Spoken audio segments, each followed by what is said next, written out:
Hey, what's going on, guys?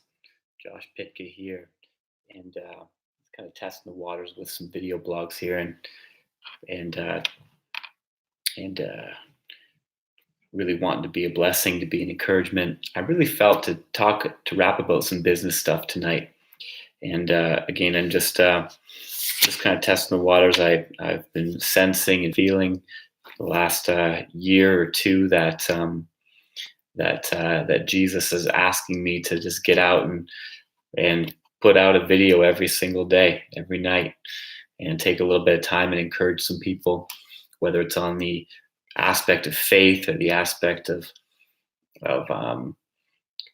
just perseverance or life or family or raising kids or business as I feel to tonight. One of the things that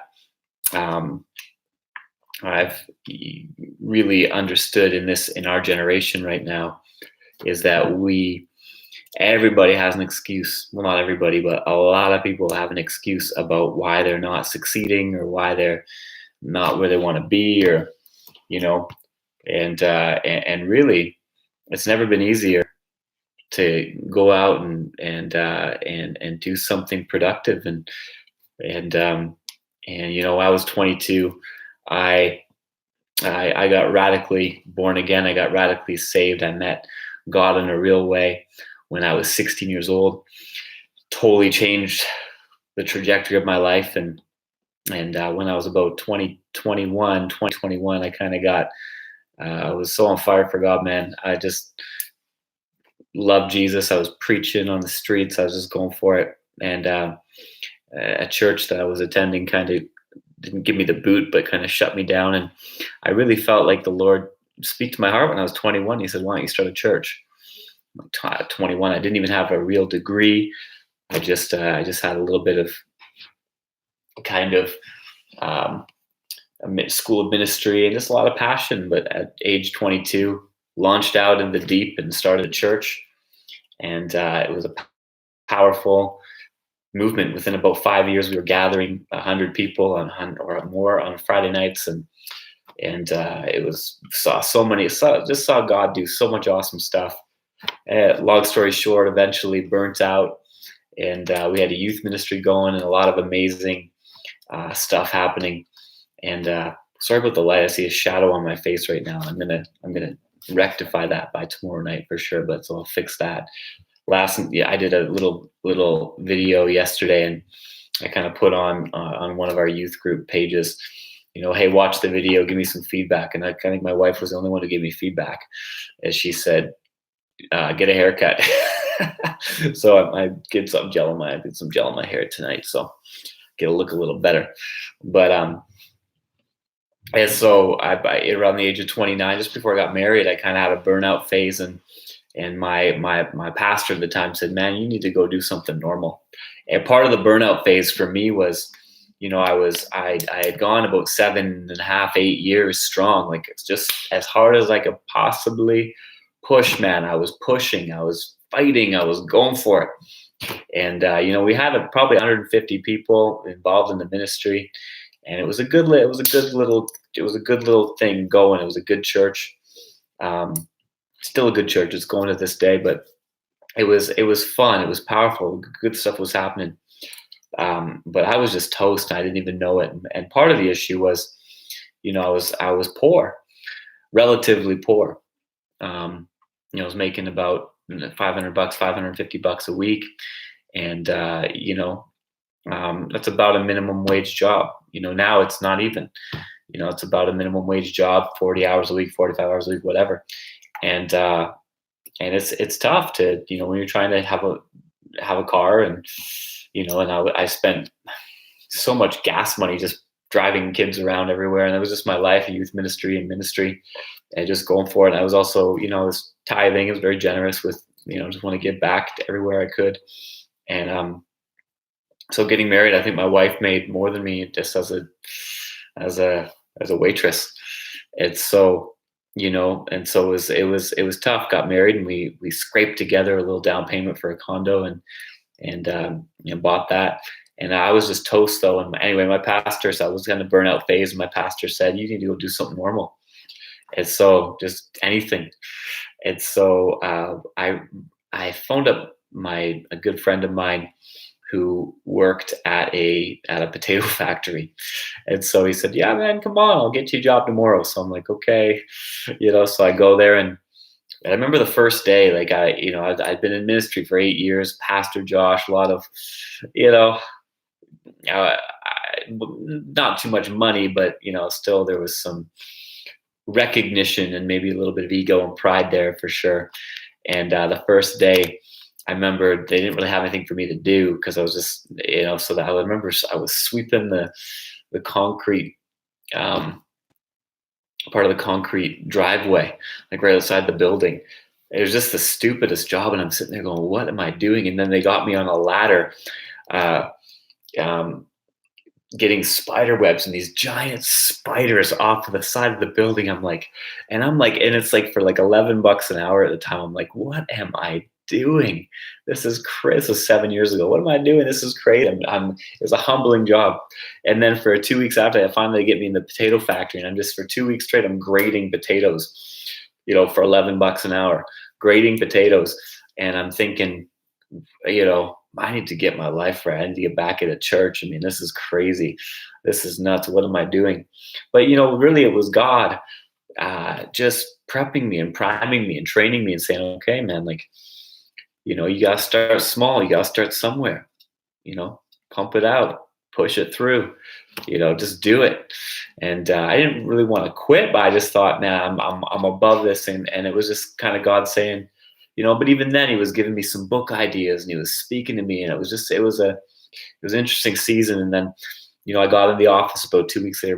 My friend, needed some favor there, but he got me in the office. I was the receptionist for about 3 months there. And it was cool. I got to help with some kind of other projects and put some of my intelligence to use in that area. But, and then after that, that was about, the beginning of 2014. And I worked for a moving company in town, and I did that for about 8 months.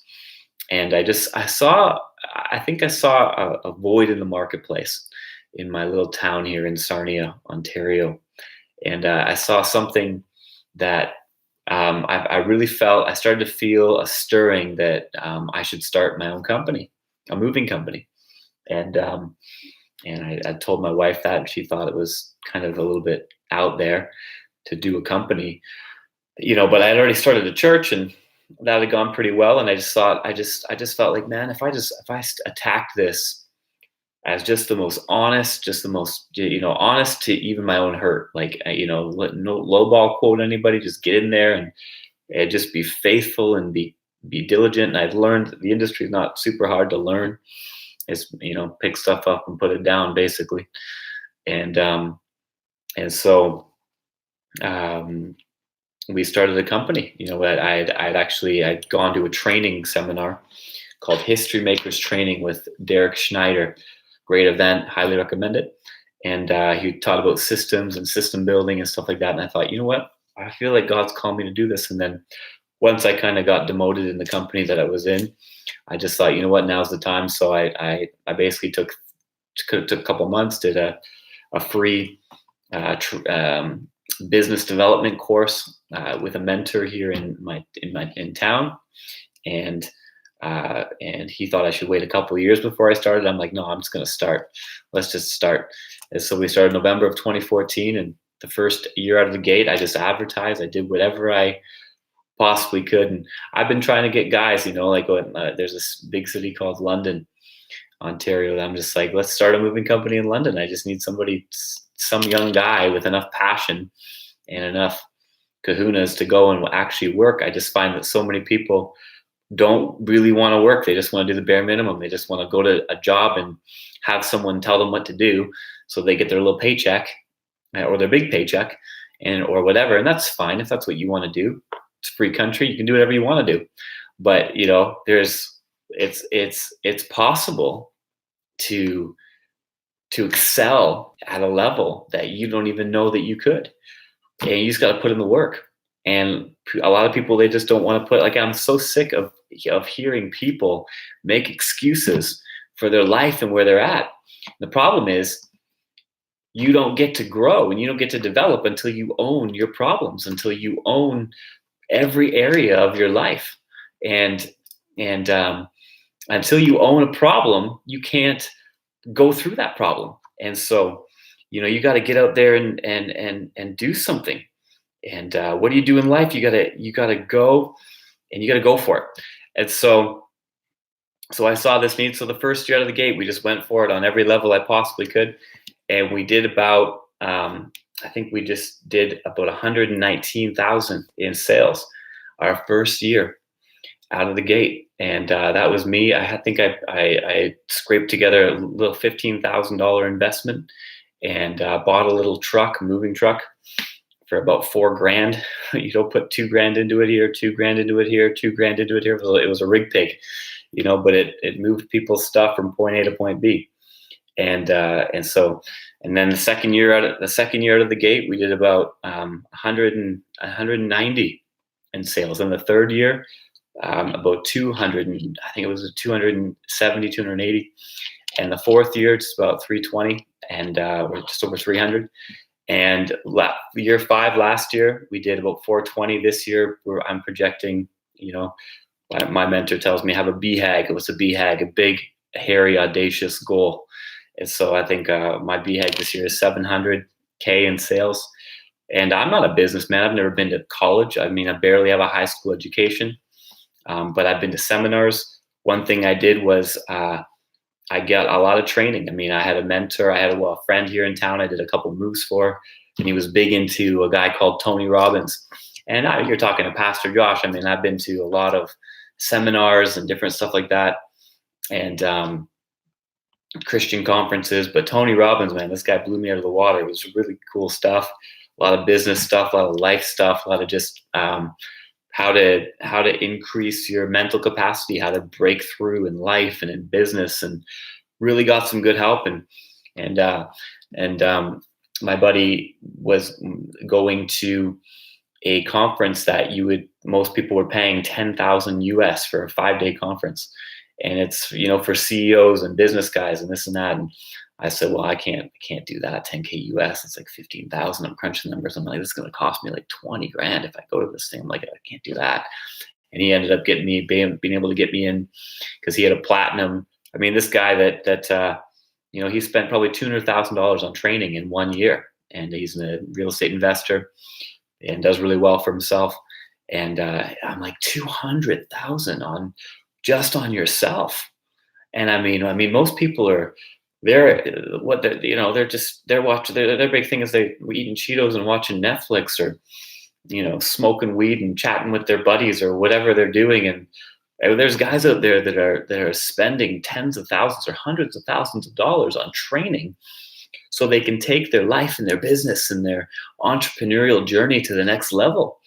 And so he said, I can get you in because he was a Tony Robbins platinum partner.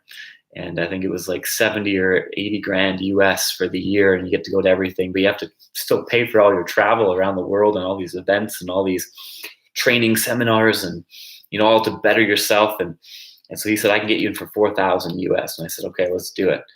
And so I did it. It still cost me about 10 grand, but people thought I was a little bit crazy. But, I'm rubbing shoulders with guys younger than me, I remember this one guy that they started a brewery or something. It was a brewery 3 years earlier, and they were doing like 300 million in sales. And I'm like, it's just crazy what people, and most people, I think 80% of the room was doing 10 million or more in sales. And it's all about money. And I'm not, if you know me, if you know my heart, I'm not all about just the money and this and that. But it's a different world when you start to explore your potential. And that's what this is about. It's about what is, for me, it's about what is God calling me to do, and how can I do it to the best of my ability? Because if I don't do it to the best of my ability, what am I doing? At the end of the day, and I've done the beer and Netflix thing. It doesn't satisfy. I've done the just try to hang out with friends and that's all good. You need social life. You need to unwind, and you need to watch a movie once in a while. I'm not against that, But it's like, what are you doing? Are you excelling? Are you going for it? Are you merely, existing, or are you living? And so I want to live. And so I went to this event, and it just rocked my world. And that's one of the reasons I was able to do what I've done, and still, I got a little bit nervous, when I felt the Lord say, yeah, get on and say what you're doing, and how to generate 500,000 in sales in a moving company. And I kind of thought, well, what if somebody else starts a moving company in town? I'm like, well, bring it. All power to you to do, or a painting company, or a grass cutting company, or whatever, and do it better. Do it to the best of your ability. There's so much opportunity out there that if you just go get to work. Especially for young guys. Young guys that aren't married. You should be working at least very minimum 40 hours a week, but probably 50 or 60 or 70 or 80. God created you to work, and you find purpose when you work. You start to figure out what you're good at, what you hate. You start to figure out what you love when you do. And so that's what it's about: getting to work. And so, I thought about, what if one of my employees watches this, and I'm like, you know what? I've offered every single one of my employees the chance to, like, whether they're a past employee or whatever, or they're employee now, one of my employees now, I've offered them, man, like, you want to start a company in London, you want to start Premier Moving in Chatham, let's go for it. Let's do it. Let's franchise this out, or start an extension, or do something. And it's just like, I'll bless every one of them. I love them all. It's just like, I just feel like, oh, there's just something. It's just like, wow, we don't want to take the risk. Wow, we don't have, some of them don't have licenses or whatever. That's important to be able to drive a truck and stuff. But you got to get to work, man. You've got to go for it. And so, I'm writing a book right now, and it's just these culmination of these rules that I'm creating for myself, these rules for life. And rule number 3 that I've developed, and I really felt the Lord gave me, is he said, increase your net worth, increase my net worth today, but also increase my net value. Increase my net worth today. How do I increase my net worth? Well, I get to work. I go to work, whether I'm working for somebody else or whether I'm working for myself. I get to work and I make some money. And part of that money is providing for my family. And part of that money I'm giving to charity. Well, part of that money I'm keeping and I'm investing. And that's investing into, obviously I pay, every time I pay my mortgage bill, I increase my net worth. Every time I, put some money in investments, especially, I increase my net worth. And even every time I put a little in savings or my kids' college fund or whatever. But when you increase your net worth, that's a great thing. But when you increase your net value, how do you do that? You read. One book that my mentor gave me right now is he gave me this book called Hard Times Create Strong Men. And it's fairly thick, just over halfway through. One of the best books I've ever read, just on the area of manning up and becoming a man and doing what you're supposed to do, doing your purpose. And just so many young guys, they're just merely existing. I went to No Frills the other day to get some noodles, and there's these, young guys, and I'm bless every one of them. They're working, they're at work, but it's just like I see these young guys, and it's like some of them are overweight, and they're just, you could tell they're at work, but they're existing at the same time. They're just kind of doing the bare minimum. They're surviving. And man, I don't want to survive. I don't want you to survive. I don't want you to thrive, but you've got to push. You've got to get something in your guts that you just want to push. And so that's the reason I get on here and do this video, and why I'm heaven bent on doing a video. So help me God, every single day, at least one, maybe two, maybe three, but just get on there and encourage some people and to get better at it daily. Because I want to encourage you to excel. I want to encourage you to grow. I want to encourage you to push the envelope, to do something that you haven't done before, so that you can get somewhere that you've never got before. That's what it's, I think it was Albert Einstein that says, form of insanity, to do the same thing over and over again and expect different results. And love for you to hit me up and comment and like this video and share it if you felt encouraged by it, and subscribe and all that good stuff. But I'm gonna get on here and encourage somebody. So ask me a question if you have any questions. I'd love to respond to you in the next video, or just even respond to you via just on the comment or email. So love you guys a lot. You could do it. You could change your whole family tree. You can go for it. And there's nothing stopping you but you. Bless you. Have a good night.